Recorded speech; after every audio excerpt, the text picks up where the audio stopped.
नमस्कार, मी वंदना. वंदनाच किचनमध्ये तुमचे स्वागत आहे. नवरात्र जवळ येत आहेत, त्यामुळे बऱ्याच जणांचे उपवास असतात. तर त्यानिमित्त आपण उपवासाचे डोसे कसे बनवायचे ते पाहू. हा साबुदाणा मी 3 तास भिजवला होता.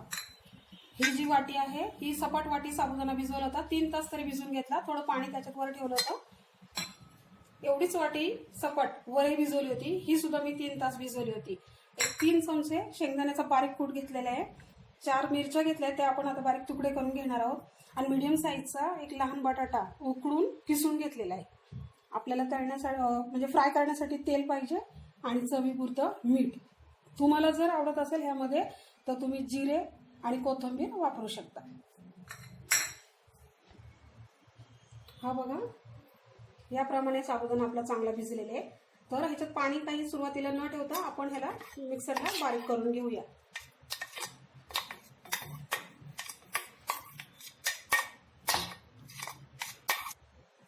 तर हे आपण आता ह्याच्यात पाणी न टाकता बारीक वाटून घेऊ. पाणी टाकल्यानंतर साबुदाणा जरा साखर राहिला तर मग आपले डोसे तुटतील, त्यामुळे आपण बारीक वाटून घेऊ.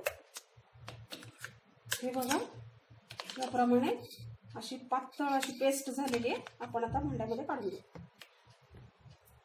ही वरही सुद्धा आपण जी पाण्यात भिजवली होती 3 तास, त्याचं वरचं पाणी काढून घ्यायचं.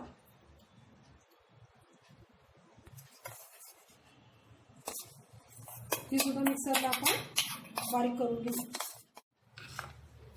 हे बघा, वरईची सुद्धा आपण बारीक अशी पेस्ट करून घेतलेली.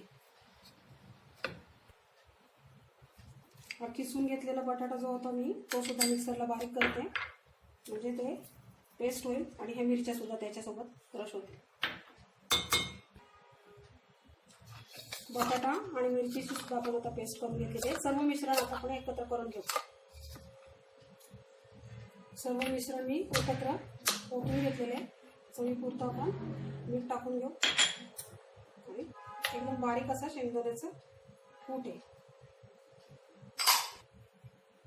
हे सर्व बॅटर मी एकत्र करून घेतलेले आहे. डोसेसाठी जसे आपण कन्सिस्टन्सी ठेवतो त्याप्रमाणे आपण करून घेतलेले. पाणी पुसून घेऊ आणि तवा टिश्यू पेपरने आपण स्वच्छ पुसून घ्यायचा. तवा मी आधीच तापायला ठेवलेला आहे. तवा तापलेला आहे.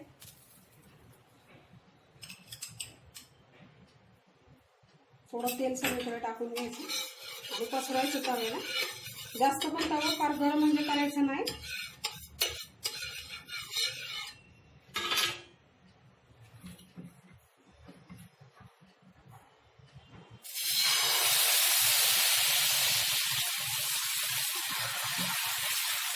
गॅस सुरुवातीला स्लोच ठेवायचा आहे.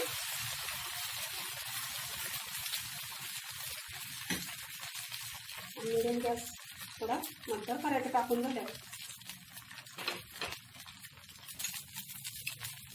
थोडं कडेने तेल सोडून घ्यायचं आणि वरच्या बाजूला सुद्धा थोडंही करायचं. आपण बघूया थोडं कसं झालं कुरकुरीत. एक 2 मिनिटं ह्या बाजूने सुद्धा आपण आता परतून घेऊ त्याला. तसं छान सोनेरी कलर आला बघा.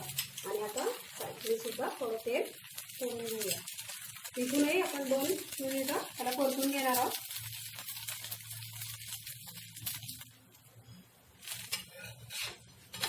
दोन मिनिट आपण ह्या सुद्धा बाजूनी 2-3 मिनिटं म्हणजे आपण ह्या बाजूने सुद्धा चांगलं त्याला परतून घेतलेले आहेत.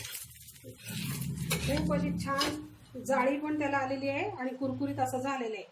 तर याचप्रमाणे आता आपण बाकीचे सगळे डोसे बनवून घेणार आहोत.